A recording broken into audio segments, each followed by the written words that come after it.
নাজনীন মুন্নিকে যদি global TV থেকে সরানো না হয় তাহলে প্রথম আলো এবং ডেইলি স্টারের মতো পুড়িয়ে দেওয়া হবে গ্লোবাল টিভিকে।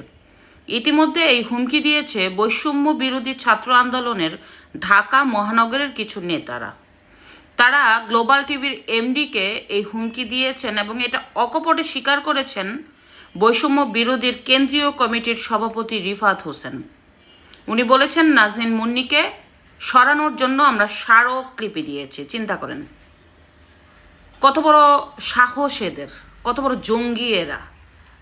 পুরোপুরি বাংলাদেশের আইনকে তোয়াক্কা না করে এরা যেভাবে বাংলাদেশের অন্যতম প্রতিষ্ঠানগুলো জ্বালিয়ে দিচ্ছে, এতে তো প্রতিনিয়ত বাংলাদেশের ভাবমূর্তি নষ্ট হচ্ছে। যদিও এরা বাংলাদেশের ভাবমূর্তিতে কোনো কিছু আসে যায় না, কারণ এরা আসছে নিজেদের স্বার্থ হাসিল করার জন্য। এটা কখনো বাংলাদেশে থাকবেও না, আর যদি বাংলাদেশে থাকে এই বাংলাদেশে থাকবে না।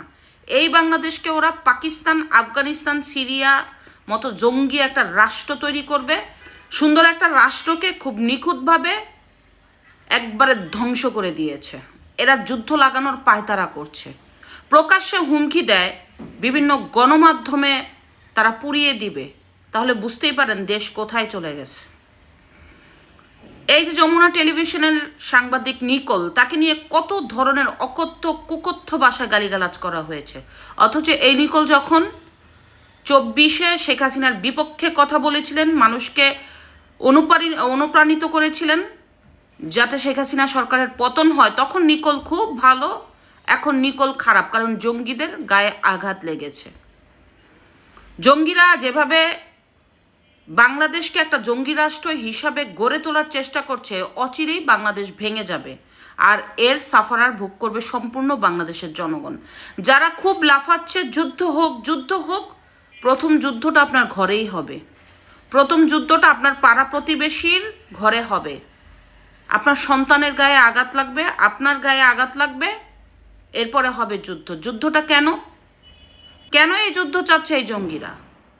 কারণ জঙ্গিদের স্বার্থ হাসিল করতে চায়। এরা বিভিন্ন জঙ্গি সংগঠনের সাথে মিশে দেশকে আফগানিস্তান, পাকিস্তানের মতো একটা জঙ্গি রাষ্ট্র করতে চাচ্ছে। তবে আর হবে না। সবাইকে ঐক্যমত হতে হবে, এই জঙ্গিদের বিরুদ্ধে কঠোর ভূমিকা রাখতে হবে, রাজপথে নামতে হবে এই জঙ্গিদের বিরুদ্ধে। জঙ্গিরা যাতে ফার্দার কোনো সংবাদ পত্রিকা, কোনো সাংবাদিক অথবা কোনো নিরীহ মানুষের গায়ে হাত তুলতে না পারে, এবং জঙ্গি রাষ্ট্র বলার জন্য এই জঙ্গিরা যাতে জঙ্গি তৎপরতা না করতে পারে, এর জন্য সবাইকে একমত হতে হবে। যারা 17 বছর গর্তে লুকিয়ে